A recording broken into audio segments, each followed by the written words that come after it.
திருவாசகம் திருவண்ட பகுதி. மாணிக்கவாசகர் திருவடிகள் போற்றி, திருவாசகம் போற்றி. இந்த திருவாசகம்தான் இறைவனுடைய நுட்பமான நிலையையும் பருமையான நிலைமையும் பேசுகிறது. திருவாசகம் அதுக்கு முன்னுரை எழுதின மறைமலையடிகள் எல்லாம்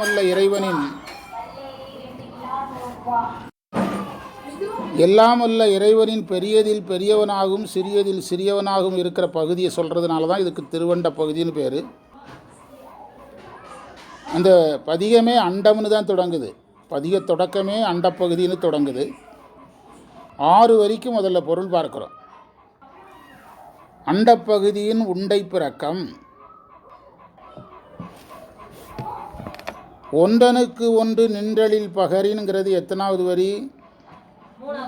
அதைத்தான் முதல் வரியாக வச்சு பொருள் சொல்கிறாங்க.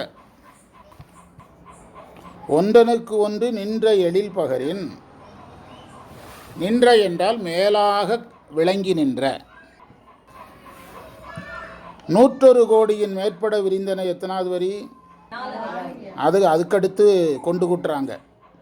101 கோடியினும் மிகுதிப்பட பறந்து காணப்படுகிறது.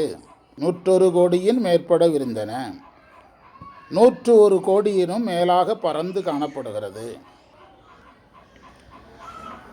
இந்த 101 கோடிங்கிறது அளவற்றதுங்கிறதுக்கான ஒரு வார்த்தை. அண்டப்பகுதியின் உண்டை பிறக்கம்ங்கிறது எத்தனாவது வரி? இப்போ தான் முதல் வரியை கையாளுறார். அப்போ முறைப்படி சொன்னால் 3 சொல்லி 4 சொல்லி 1வது வரி சொல்லுது. அண்டப்பகுதியின் உண்டை பிறக்கம். அண்ட பகுதியின் உண்டை பிறக்கம். உண்டைனா திரண்டன்னு அர்த்தம். உருண்டைங்கிற வார்த்தை உண்டை என்று மாறுகிறது. கம்பரும் உருண்டையை உண்டைன்னு சொல்கிறார்.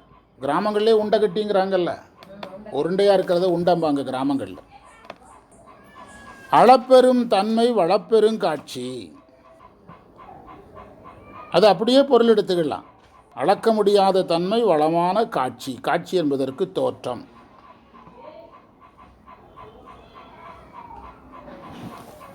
இல்முளை கதிரின் துண்ணணுப்புறைய. இல்லுனா வீடு, கதிருங்கிறது சூரிய ஒளி, துண் அப்படின்னா பொருந்திய, அணுப்புறைய. புறையன்னா போல. புறைய என்பது ஓம உருபுகளில் ஒன்று.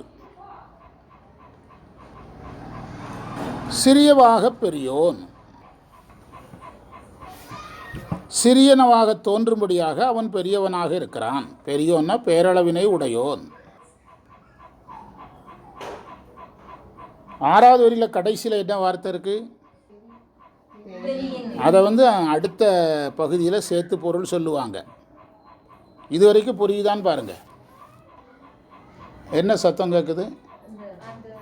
அதை ஆஃப் பண்ணி வைங்க.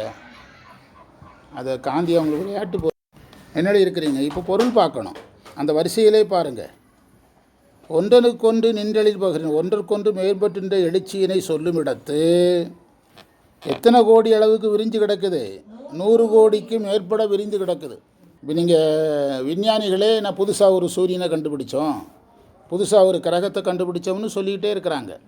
அந்த டிஸ்கவரி சேனல் பார்த்திங்கன்னா விஞ்ஞானிகள் என்ன சொல்கிறாங்கன்னா, பிரபஞ்சத்தை நாம் இன்றைக்கு ஒன்று சொன்னால் அடுத்து திரும்ப பிரபஞ்சத்தை ஆராய்ச்சி பண்ணால் அடுத்து வேறு மாதிரி தெரியுதுங்கிறாங்க. பிரபஞ்சத்தை பற்றி நாம் ஒரு முடிவுக்கு என்ன செய்ய முடியல, வர முடியலன்னு விஞ்ஞானிகள் சொல்கிறாங்க.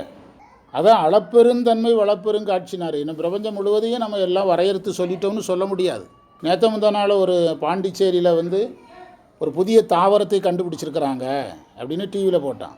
சயின்ஸில் எல்லா தாவரங்களையும் ஆராய்ச்சி பண்ணி அதுக்கு பேர் வச்சு முடித்தாச்சு. சயின்ஸில் இது வரைக்கும் பயாலஜியில் சேர்க்காத ஒரு தாவரத்தை கண்டுபிடிச்சிருக்காங்க. ஜனாதிபதி மூலமாக அதுக்கு பேர் வைக்கிறோம் அப்படின்னு நேற்று ஒரு செய்தி எதில் வருது? டிவியில் வருது. புரியுதா? அந்த மாதிரி பிரபஞ்சங்கிறது என்ன செய்து கொண்டே இருக்கும், மாறிக்கொண்டே இருக்கும். விஞ்ஞானிகளே நட்சத்திரங்கள் அது எல்லாம் ஆராய்ச்சிகளெல்லாம் அப்படி தான். அதனால தான் அளப்பெருந்தன்மை வளப்பெரும் காட்சினார். சரியா? அடுத்தது அண்டப்பகுதியின் உண்டை பிறக்கம். இந்த அடிப்படையில் பார்த்தா இந்த அண்டப்பகுதியின் உண்டை பிறக்கம், இந்த அண்டப்பிரிவுகளினுடைய திரண்ட வடிவத்தை, இந்த அண்டங்களினுடைய உருண்டை வடிவத்தினுடைய பெருக்கம் அது எவ்வளவு பெருசாக இருக்குங்கிறத நம்ம யோசித்தோம்னா அளப்பெரும் தன்மை வளப்பெரும் காட்சி. அது அளத்தற்கு அரியதாக இருக்குது பார்த்தீங்களா? இந்த அளப்பதற்கு அரியதாகங்கிறது இருக்கிறது தான் விஞ்ஞானிகள் அளப்பதற்கு அரியதுங்கிறாங்க. வளப்பாடு உடைய பெரிய தோற்றமும் வளமுடையதாக இருக்கிறது. இப்போ இந்த அண்டத்தை எதுக்கு இதில் சொல்கிறாரு? அந்த கேள்விக்கு பதில் தெரிஞ்சால் தான் உங்களுக்கு இந்த என்ன படிச்சுட்ருக்கோங்கிறது புரியும். இது தெரியும். இதையெல்லாம் தானாலும் 5000 வருஷம்னாலும் புரியாது. அண்டத்தை ஏன் சொல்கிறாரு? அளப்பெருந்தன்மை வளப்பெருங்காட்சி ஏன் சொல்கிறாரு? ஒன்றருக்கொன்று நின்றலில் பகிரின் 101 கோடியின் மேற்பட விரிந்தனை ஏன் சொல்கிறாரு அப்படின்னு ஏன் இதை சொல்லிகிட்ருக்காரு? இப்போ அண்டத்தை பற்றி ஏன் பேசுகிறாரு அப்படின்னு சொல்லணும். அதுக்கு தான் சொல்கிறாரு. அது தெரியணும் முதல்ல. அதுக்கு என்ன உதாரணம் சொல்கிறாரு? இப்போ அதுக்கு உதாரணம் சொல்கிறாரு. இல்நுழை கதிரின் துண்ணணு புறையாய். அண்டம் பெருசுங்கிறத முதல்ல நம்மகிட்ட காட்டணும். அதுக்கு தான் ஒரு ஒன்றனுக்கொன்று நின்றலில் பகரின் 101 கோடியின் மேற்பட விரிந்தன அண்டப்பகுதியின் உண்டை பிறக்கம் அளப்பெருந்தன்மை வளப்பெரும். இப்போ நம்ம முன்னால் எதை கொண்டு நிறுத்திட்டாரு? அண்டம் ரொம்ப பெருசுங்கிறத ஃபோக்கஸ் பண்ணி முடிச்சிட்டாரு. அடுத்த செயல் என்னென்னா, இந்த அண்டத்தை கொண்டு ஒரு உதாரணத்தில் பொறுத்துறாரு. அண்டத்தை சிவபெருமானோட ஒப்பிட்டிங்கன்னா இல்நுழை கதிரின் துண்ணணு புறைய. நம்ம வீட்டினுடைய காலை நேரத்தில் வீட்டினுடைய கிழக்கு ஜன்னலை திறந்து வச்சோம்னா இல்னா வீடு, நுழை கதிர் சும்மா வெளிச்சம் உள்ளே வராது. ஜன்னல் வழியே திறந்தால் அந்த வெளிச்சம் உள்ளே வரும். சமையலில் நம்ம இன்னும் அரிசி புடைக்கிறோம், ஏதோ உளுந்த சுத்தம் பண்ணுறோம், அது ஏதோ ஒன்று பண்ணுறோம். அப்போ இந்த டஸ்ட்டு ஃபார்ம் ஆகும். எங்கே? சமையல் இல்லத்தில் தான் டஸ்ட்டு ஃபார்ம் ஆகும். அப்போ அது அந்த ஜன்னல் வழியாக அது அந்த சூரிய ஒளி உள்ளே வரும்போது இந்த டஸ்ட்டு உலாவுறது எதில் தெரியும்? தெரியும். அந்த டஸ்ட்டில் ஒரு டஸ்ட்டுக்கு அந்த ஒரு டஸ்ட்டு அண்டத்துக்கு சமம். யாரோட ஒப்பிட்டா? இறைவனோட ஒப்பிட்டா இந்த அண்டம் எதற்கு சமம்? அந்த தூசிக்கு சமங்கிறார்.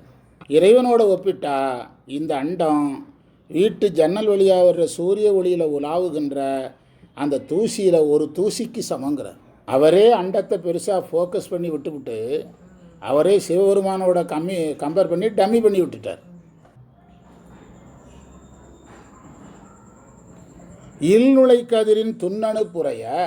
வீட்டுக்குள்ளே சூரிய ஒளி உழவும் போது நம்ம அதை நாளை கவனித்து பார்க்கணும். பார்த்தா தெரியும். நாங்கள்லாம் படிக்கும்போது பள்ளிக்கூடம் முழுவதுமே ஓட்டு கட்டடம் தான். நான் படித்த பள்ளிக்கூடம் எல்லா வகையான கட்டடத்துலேயும் +2 வரைக்கும் படித்தோம். ஓட்டு கட்டடம், காங்கிரீட் கட்டடம் எல்லாத்தையும் படித்தோம். அந்த ஓட்டு வழியாக சூரிய ஒளி நம்ம வகுப்பு வரைக்குள்ளே விழும். விழும். அந்த ஒளியை வச்சே நாங்கள் பெல் அடிக்கிற நேரத்தை கணக்கு பண்ணிடுவோம். பெஞ்சில் இடம் இல்லாமல் சில கீழே உட்காந்துருப்போம். அவன் க்ளீனாக கோடு போட்டு பெல் அடிக்கும் போதும் கரெக்டாக அடிச்சிடும். அந்த ஒளி நகர்றதை வச்சே டைமை முடிவு பண்ணிடுவானுங்க. அந்த மாதிரி ஒளி வீட்டுக்குள்ளே வர்றதில் பார்த்தாலும் சரி, ஜன்னல் வழியாக வர்றதில் பார்த்தாலும் சரி, நீங்கள் வேணும்னே கொஞ்சம் டஸ்ட்டை பரப்பி விட்டிங்கன்னா அது எது வழியாக எதில் வெளியே போகிறது உலாவுறது தெரியும். எதில் நீங்கள் ஃபேன் ஓடிச்சுன்னா வெளியே போகிறது தெரியும், இல்லைன்னா உலாவும். அதில் ஒரு டஸ்ட்டை எடுத்துக்க. அந்த டஸ்ட்டுக்கு சமம் இந்த அண்டம். யாரோட ஒப்பிட்டால்?